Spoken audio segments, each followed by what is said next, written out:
So friends again welcome to my YouTube channel brain studies. और आज के इस वीडियो में हम करने वाले हैं साइंस का एक और न्यू टॉपिक विच इज़ ये अभी हमारा क्लास 9th का the fundamental unit of life biology का फर्स्ट चैप्टर चल रहा है। और इसके अभी मैंने 2-3 वीडियोस बना चुकी हूँ।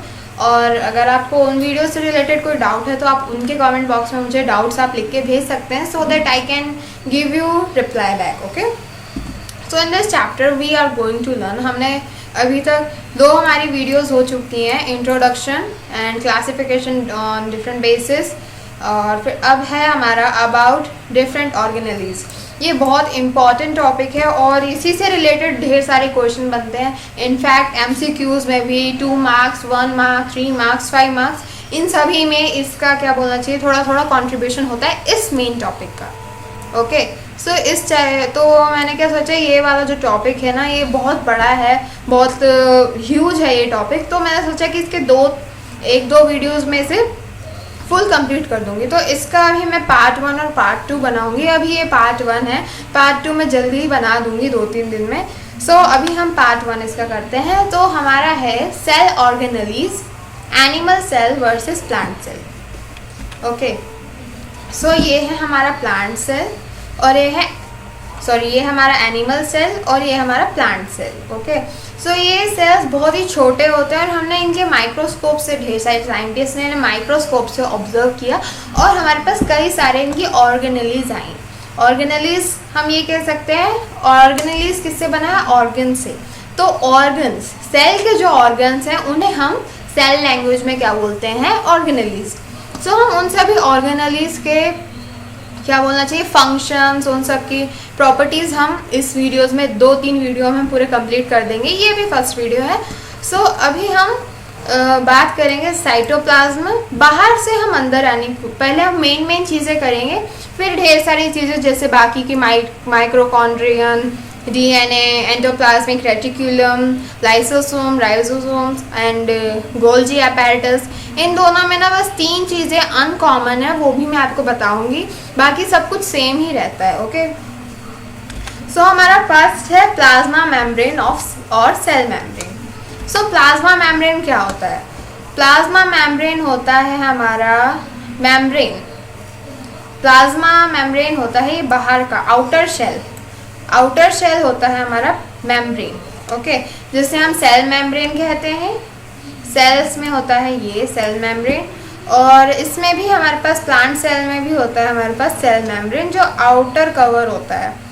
हमारे पास सेल वॉल भी होती है और सेल मेम्ब्रेन भी होता है किसमें, प्लांट सेल में। बट यहाँ पे सेल वॉल एब्सेंट रहती है, इधर प्रेजेंट रहती है। ठीक है, और अब देखते हैं हम प्लाज्मा मेम्ब्रेन का आखिर फंक्शन क्या है।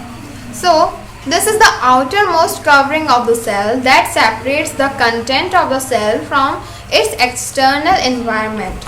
तो ये जो outer shell होता है ना, ये क्या, इसका मेन फंक्शन क्या होता है, जो इनर इन्वायरमेंटल जो थिंग्स है यानी कि सेल के अंदर का जो भी मटेरियल है उसे आउटर सब्सटेंस से डिफ्रेंशिएट करना, यानी कि दोनों के बीच में एक क्या बोलना चाहिए, बाउंड्री या कवरिंग लाना, ताकि सब कुछ मिक्स ना हो जाए। ओके, और फिर बाद में द प्लाज्मा मेम्ब्रेन अलाउज और permits the entry and exit of some materials in and out of the cell. So ये जो सेल मेम्ब्रेन रहता है इसका एक और मेन फंक्शन क्या होता है, इसका मेन फंक्शन ये भी होता है कि जो भी आउटर, जैसे मान लीजिए बाहर से CO2 हो गई हमारी, ओके, और ऑक्सीजन हो गई, CO2 ऑक्सीजन, O2 हो गई, CO2 हो गई, इन सभी को किसको अंदर ले जाना है और किसी को अंदर नहीं आने देना है, और या फिर अंदर से किसे बाहर भेजना है, ये काम पूरा सेल मेम्ब्रेन्स का होता है, सेल मेम्ब्रेन और सेल वॉल्स का। और ठीक है, और अब देखते हैं हमारा next point. It also prevents movement of some other material. The cell membrane is called selectively permeable membrane. ठीक है, सो क्या है, ये जो सेल मेम्ब्रेन है ना, ये जो इनर मटेरियल होता है, इनर कंपोनेंट्स जो होते हैं सेल के, ये जो इनर कंपोनेंट्स होते हैं इनको मूवमेंट अलाउ करने के लिए भी बहुत हेल्प करता है, इसलिए इसका नाम है प्रीमिएबल, सेलेक्टिवली प्रीमिएबल मेम्ब्रेन। सिलेक्टिव मतलब चुनकर किसी भी चीज़ को परमिट करना बाहर या अंदर मेम्ब्रेन के द्वारा आने जाने के लिए। ओके, तो ये किससे बना होता है? It is made up of lipids and proteins. Okay, lipids और प्रोटीन से क्या बना होता है हमारा? सेल मेम्ब्रेन या प्लाज्मा मेम्ब्रेन। ओके, दोनों सही वर्ड्स हैं, वैसे लोग ज़्यादा सेल मेम्ब्रेन ज़्यादा यूज़ करते हैं। अब हम नेक्स्ट देखते हैं प्रॉपर्टीज़ ऑफ प्लाज्मा मेम्ब्रेन। अब हम इसकी प्रॉपर्टीज़ देखेंगे। अभी तक तो हमने पूरा ये इसका फंक्शन देखा है कि ये काम क्या करता है। अब हम इसकी विशेषताएं या प्रॉपर्टीज़ देखेंगे। So it is flexible, made up of organic molecules called lipids and protein. So ये जो हमारा क्या बोलना चाहिए सेल मेम्ब्रेन है या प्लाज्मा मेम्ब्रेन, ये फ्लेक्सिबल होता है। मतलब फ्लेक्सिबल मतलब अब क्या हो गया? फ्लेक्सिबल मतलब ये अपनी शेप चेंज कर सकता है, ये अपने आप को फ्लेक्सिबल है, ये कैसे भी अपने आप को मूवमेंट कर सकता है कि अपनी मतलब सेल की पूरी बॉडी को चेंज कर सकता है एज पर इट्स नीड। ठीक है, और ये किससे बना होता है? Again it is made up of organic molecules which are called lipids and proteins. It's flexibility enables cell to engulf in food and other from the external environment. This process is called endocytosis. Amoeba acquire food through this process. Okay, एक second, ये थोड़ा first अभी इस जो bracket के बीच का है इसे भी मत देखिए, अभी पहले ये देखते हैं। ये जो है इसकी फ्लेक्सिबिलिटी के कारण क्या होता है?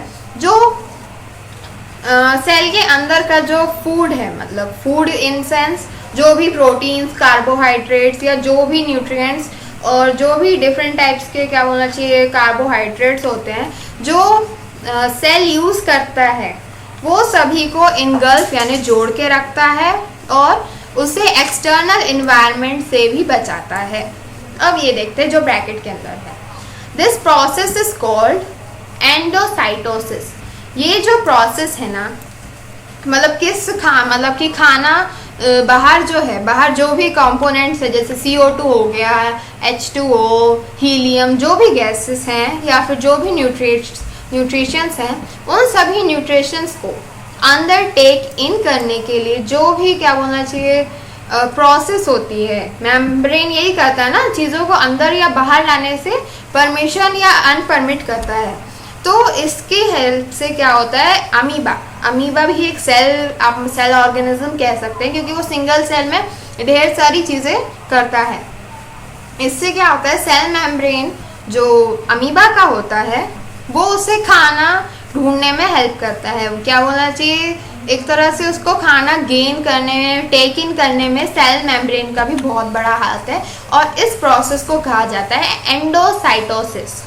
ओके, क्यों? क्योंकि अमीबा इससे ही खाना अपना ढूंढता है, खाता है और इसी से प्रोसेस होता है।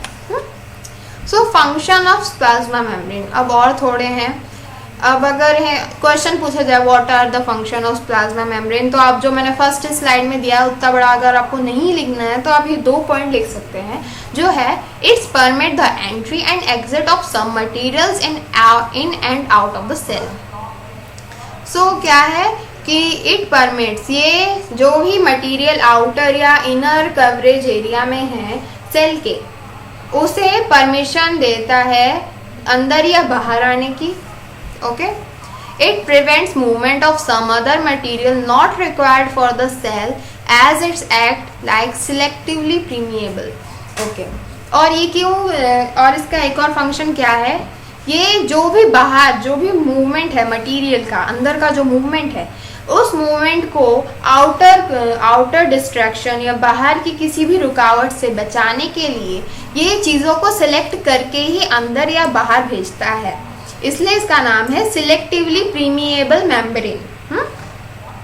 या आप रीजनिंग देख सकते हैं, अगर आपको क्वेश्चन में पूछे कि प्लाज्मा मेम्ब्रेन को सिलेक्टिवली प्रीमिएबल मेम्ब्रेन क्यों कहा जाता है, तो आपका ये आंसर हो जाएगा पूरा का पूरा। So now the cell wall. Guys, cell wall सिर्फ और सिर्फ किसी कौन से वाले सेल में प्रेजेंट होती है?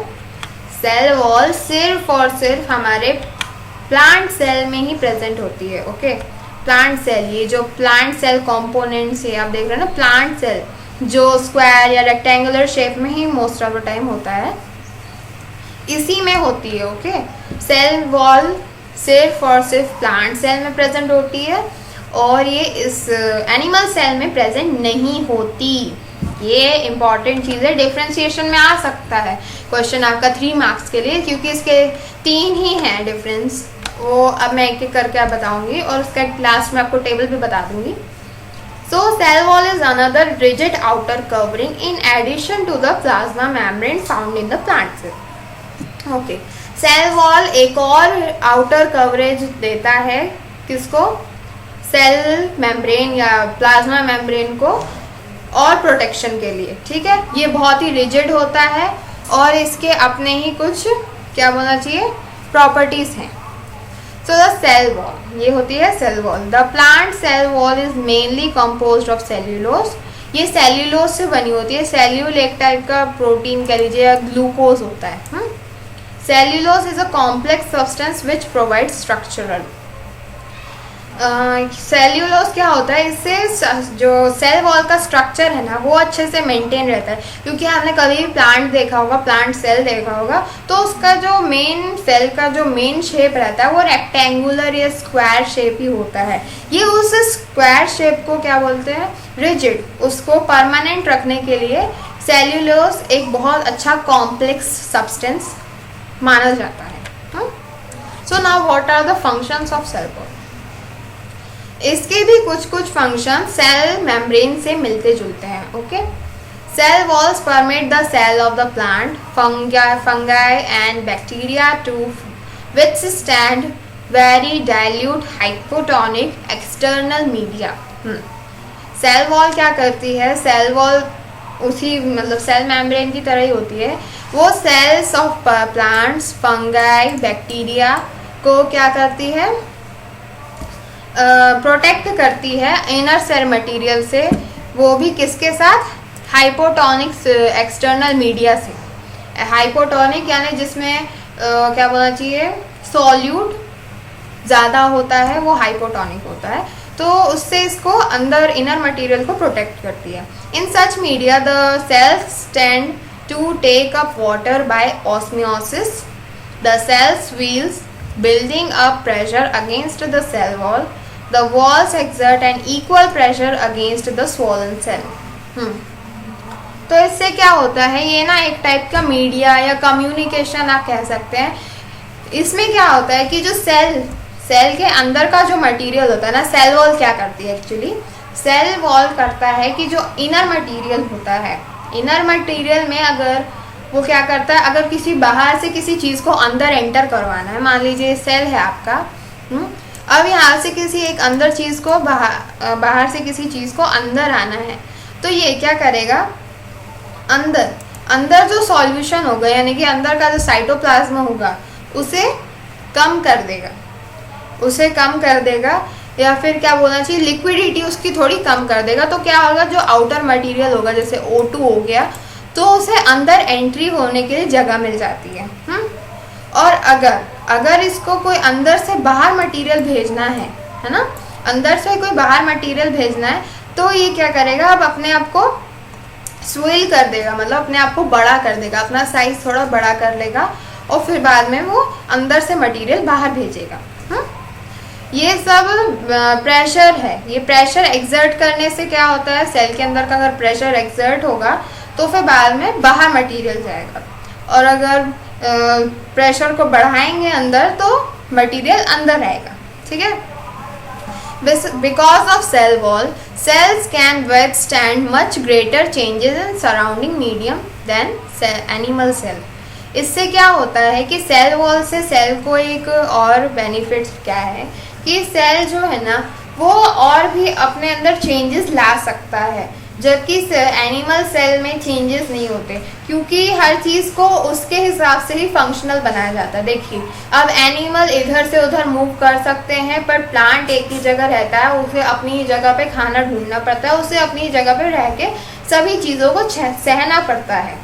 इसलिए सेल वॉल को आउटर आउटर इन्वायरमेंट, जैसे तेज़ हवाएं आएगी, अगर तेज़ हवाएं आई, ठंडी कुछ भी, अगर कोई भी इन्वायरमेंटल डिस्ट्रैक्शन होता है तो वो तो हिल नहीं सकता, जबकि एनिमल्स अपना शेल्टर चेंज कर सकते हैं, वो अपने लिए ढेर सारी चीज़ें कर सकते हैं। पर इसे प्लांट को तो अपनी जगह पे ही रहना है, भले ही जो कुछ भी उसे अपनी जगह पे टिके रहना है, इसलिए उसको सेल वॉल एक्स्ट्रा प्रोवाइड की गई है ताकि जो बाहर का मटेरियल है उससे एक्स्ट्रा प्रोटेक्शन मिल सके। अब प्लाज्मोलिसिस, अब ये देखते हैं।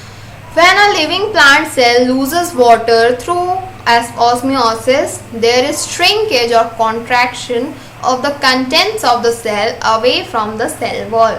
This phenomena is known as plasmosis. ये जो भी मैंने अभी आपको बताया था, ये वाला जो पॉइंट मैंने फुल आपको एक्सप्लेन किया ना, ये होता है प्लाज्मोसिस। प्लाज्मोसिस में होता क्या है एक्चुअली, जो सेल है अब आपका, ये आपका सेल है, तो सेल का जो सेल के बाहर हमारी सेल वॉल होती है और उसके अंदर होता है सेल मेम्ब्रेन। अब सेल वॉल क्या करती है, मैं आपको एक बार फिर से शॉर्ट में एक्सप्लेन करती हूँ। ये जो अंदर का मटेरियल होता है उसे श्रिंक या कॉन्ट्रैक्ट करती है, फिर रिलैक्सेशन भी देती है। जब ये कॉन्ट्रैक्ट होता है ना, तो अंदर का जो स्पेस होता है वो कम हो जाता है, उससे चीज़ों को अंदर बाहर आने जाने में क्या बोलना चाहिए, एक वे मिल जाता है, एक रास्ता दे देती है कौन, सेल वॉल। ठीक है, और यही आने जाने का फूलना, स्वेलिंग, कॉन्ट्रैक्शन, रिलैक्शन, ये पूरा जो प्रोसेस है ये होता है प्लाज्मोसिस। अब आते हैं nucleus. Nucleus is one of the important, क्या बोलना चाहिए, इम्पॉर्टेंट यूनिट और कॉम्पैक्ट ऑफ द सेल। ये बहुत इम्पॉर्टेंट होता है क्योंकि इसके अंदर होता है हमारा डीएनए। ओके, बहुत से बच्चों को ये कंफ्यूजन होता है कि मैम न्यूक्लियस के अंदर क्या होता है, एक्चुअली क्रोमोसोम होता है कि डीएनए होता है। सो गाइस, न्यूक्लियस में ना दोनों चीज़ें प्रेजेंट होती हैं। जो हमारा न्यूक्लियस होता है सेल के अंदर, जो हमारा छोटा सा न्यूक्लियस होता है ना, उस न्यूक्लियस के अंदर ऐसे ऐसे छोटे छोटे ऐसे थ्रेड लाइक स्ट्रक्चर्स होते हैं जो होते हैं क्रोमोसोम्स। ये क्रोमोसोम्स होते हैं जिनकी टिप पे होता है हमारा डीएनए। ठीक है, इनकी टिप्स पे हमारा होता है प्रेजेंट डीएनए। ये इसके अंदर से छोटे छोटे थ्रेड लाइक स्ट्रक्चर्स होते हैं सेल न्यूक्लियस के अंदर। ये होते हैं क्रोमोसोम। क्रोमोसोम के हेड पे होता है डीएनए। ठीक है, अब चलिए हम देखते हैं हमारी definition. It is called the brain of the cell as it controls all of the activities of the cell. ये ना सेल का ब्रेन होता है कौन, न्यूक्लियस। न्यूक्लियस होता है सेल का ब्रेन। और ये क्या है ना, क्योंकि ये सारी की सारी एक्टिविटीज़ अपने आप ही कंट्रोल करता है, अपने ऊपर ही पूरा ये जिम्मा उठा के रखता है कि यही सब कुछ कंट्रोल करेगा। Composition of nucleus. अब इस न्यूक्लियस के अंदर आखिर होता क्या है। The nucleus has double layered covering called nuclear membrane. ये जो न्यूक्लियस होता है ना, इस न्यूक्लियस का जो मेम्ब्रेन होता है इसे कहते हैं न्यूक्लियर मेम्ब्रेन। ये होता है हमारा nuclear membrane. The nuclear membrane has pores which allows the transfer of material from inside the nucleus to the cytoplasm. ये जो इसका सरफेस ना बहुत ही होल्स, इस पे पोर्स, छोटे छोटे क्या बोलना चाहिए, होल्स बने रहते हैं या पोर्स बने रहते हैं, जिससे अंदर का जो मटेरियल है ना, न्यूक्लियस का जो भी मटेरियल अंदर का, वो बाहर अंदर आ जा सके। Okay, so now the nucleus contains chromosomes which are visible as rod-shaped structure only when the cell is about to divide.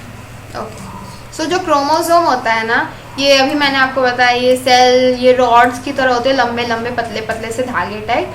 ये कब विजिबल होते हैं, जब हमारा सेल डिवाइड होता है। सेल जब डिवाइड होता है तो उसी वक्त ही हमें दिखते हैं, क्योंकि मैंने आपको पिछले वीडियोस में बताया था कि every cell is produced through a pre existing cell.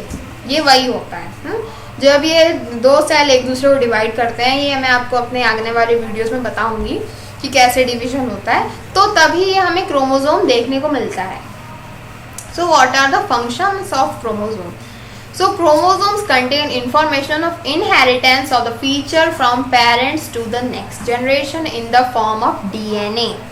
तो DNA होता है किसमें?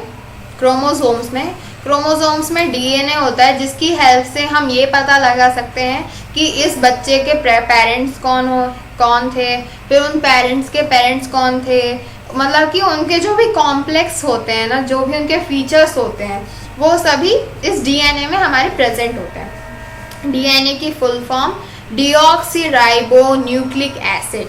ये इंपॉर्टेंट है, 1 मार्क के क्वेश्चन में आ सकता है, तो प्लीज़ इसे घोट लो, याद कर लो अच्छे से.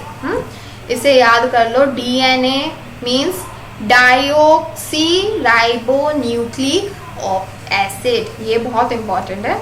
आगे फिर molecules. Chromosomes are composed of DNA and protein. Chromosomes में होता क्या है? डीएनए और protein. Next, DNA molecules contains the information necessary for constructing and organising cells. DNA में बहुत ही इम्पॉर्टेंट चीज़ें क्या बोलना चाहिए, चीज़ें इम्पॉर्टेंस होती हैं, मतलब उसमें बहुत सारी चीज़ें, आपका बहुत सारा मटेरियल रहता है. उससे क्या पता चलता है? हम ये कह सकते हैं कि इंसान की पूरी जीवन गाथा, मतलब कि उसके बॉडी में क्या क्या है, उसकी बॉडी में क्या चीज़ कम है, उसकी बॉडी में कौन सा केमिकल ज़्यादा है, कौन से उसकी आँखों का कलर क्या होगा, वो सारी इंफॉर्मेशन इस डीएनए में होती है. क्योंकि अगर आपके पास डीएनए होगा किसी भी बंदे का, तो आप ये जान सकते हो कि उसके पेरेंट्स कौन थे, उसके पेरेंट्स के बाल कैसे थे, आँखें कैसी थी, फेस टोन क्या था, फेस कलर टोन क्या था उनका. Functional segments of DNA are called genes. अब डीएनए के और अंदर घुस जाएंगे ना, तो होगा फिर क्या? जीन्स. डीएनए से भी छोटा कौन होता है? जीन्स. अब एक बार हम साइकिल देख लेते हैं. पहले आता है हमारा सेल. सेल के अंदर फिर आता है न्यूक्लियस. न्यूक्लियस के अंदर आते हैं क्रोमोसोम्स. क्रोमोसोम्स के अंदर आता है डीएनए. डीएनए कुछ ऐसा ही होता है. ठीक है. फिर ये डीएनए के अंदर, फिर इस डीएनए के अंदर क्या होता है? इस डीएनए के अंदर होते हैं छोटे छोटे लंबे लंबे छोटे छोटे जीन्स. ओके, ये होती है पूरी साइकिल इन लोग की. तो इससे क्या होगा? कंफ्यूजन नहीं होगा. In non dividing cells these DNA is present as a part of the chromatin material. जो सेल डिवाइड नहीं करते, उन सेल्स के अंदर जो डीएनए होता है ना, वो एज अ क्रोमेटिन मटेरियल होता है. अब ये क्रोमेटिन मटेरियल क्या होता है? तो chromatin material is visible as entangled mass of thread like structures. जो सेल्स जैसे हमारे ह्यूमन सेल्स हो गए, वो डिवाइड नहीं करते. कुछ करते हैं, कुछ डिफरेंट सेल्स करते हैं, पर ह्यूमन सेल्स ज़्यादा नहीं करते हैं. तो उनके जो होते हैं ना, वो इन्हीं क्रोमोसोम्स में प्रेजेंट होते हैं, DNA. Whenever the cell is about to divide, the chromatin material get organized into chromosome and perform cell division. जब भी सेल डिवीजन का टाइम आता है, तो ये जो क्रोमेटिन मटेरियल होता है ना, तो इस क्रोमेटिन मटेरियल के अंदर क्या होता है? ये अपने आप को ऑर्गेनाइज कर लेता है क्रोमोसोम के अंदर, कि अच्छे से डिवाइड हो जाता है इक्वली, सो दैट कि जब सेल 1 से 2 होंगे, तो दोनों के पास सेम इक्वल मात्रा में क्या जाए? Chromatin material. अब आता है फंक्शन ऑफ न्यूक्लियस. अभी तो हमने न्यूक्लियस के अंदर क्या क्या था वो सब हमने एक्सप्लोर कर लिया. अब हम देखते हैं न्यूक्लियस आखिर करता क्या है. The nucleus plays a central role in cellular reproduction. It is the process by which a single cell divides and form 2 new cells. So nucleus क्या करता है? Cellular reproduction. न्यूक्लियस क्या करता है? Cellular reproduction. इससे क्या होता है कि एक सिंगल सेल 2 बन जाता है. अपने आप को एक सिंगल सेल 2 सेल्स में, छोटे छोटे 2 सेल्स में डिवाइड कर लेता है. It also plays a crucial part along with the environment in determining the way the cell will develop and what form it will exhibit at maturity by directing the chemical activities of a cell. और इसका एक और role क्या होता है? ये एक बहुत ही इम्पॉर्टेंट पार्ट होता है सेल का. इसके इन्वायरमेंट के कारण, इसके इन्वायरमेंट के कारण क्या होता है? ये किसी भी चीज़ को डिटरमाइन कर लेता है कि सेल किस तरह से ग्रो होगा, वो किस तरह से अपनी मेच्योरिटी को एग्जिबिट करेगा, और जो केमिकल एक्टिविटीज़ होती है उसे भी बहुत अच्छे से डायरेक्शन करता है इसका। ठीक है, अब देखते हैं न्यूक्लियोइड। न्यूक्लियोइड होता है सेल न्यूक्लियस के अंदर, और फिर हमने न्यूक्लियोइड के अंदर होते हैं हमारे क्रोमोसोम्स, फिर क्रोमोसोम्स के अंदर डीएनए, डीएनए के अंदर जीन्स। ठीक है, फिर in some organism like bacteria the nuclear region of the cell may be poorly defined due to the absence of a nuclear membrane. Okay. So जो ये न्यूक्लियोइड होता है ना, कुछ बैक्टीरियाज में जो यूकैरियोटिक होते हैं, सॉरी प्रोकैरियोटिक होते हैं सेल्स, उन सेल्स में ना जो मटेरियल होता है, इनर मटेरियल, वो अच्छे से ऑर्गेनाइज नहीं होता है। तो उसके कारण क्या होता है कि जब ऑर्गेनाइजेशन अच्छी नहीं होती है तो उससे जो सेल मटेरियल होता है वो पूरा ऐसे फैला होता है, वो अच्छे से ऑर्गेनाइज नहीं होता है। इसलिए क्या होता है कि जो अच्छे से ऑर्गेनाइज नहीं होता उससे कौन संभालता है, वहाँ पे होता है प्रेजेंस न्यूक्लियोइड का। ठीक है, such an undefined nuclear region containing only nucleic acid is called a nucleoid. जो भी सेल अच्छे से ऑर्गेनाइज नहीं होता, उसका सारा मटेरियल, न्यूक्लियस का जो भी मटेरियल ऐसे फैला रहता है, उसके पास कोई न्यूक्लियस नहीं होता, वो जो भी मटेरियल रहता है वो होता है न्यूक्लिक एसिड। ठीक है, सो गाइज यहाँ पे ही होता है इस पार्ट का डी एंड। और अगर कोई भी डाउट या क्वेरी है इस वीडियो से related, so you can write in comment box. और अगर वीडियो अच्छा लगा है तो प्लीज़ शेयर करें, लाइक करें, और please subscribe my channel which is brain studies. Thank you very much.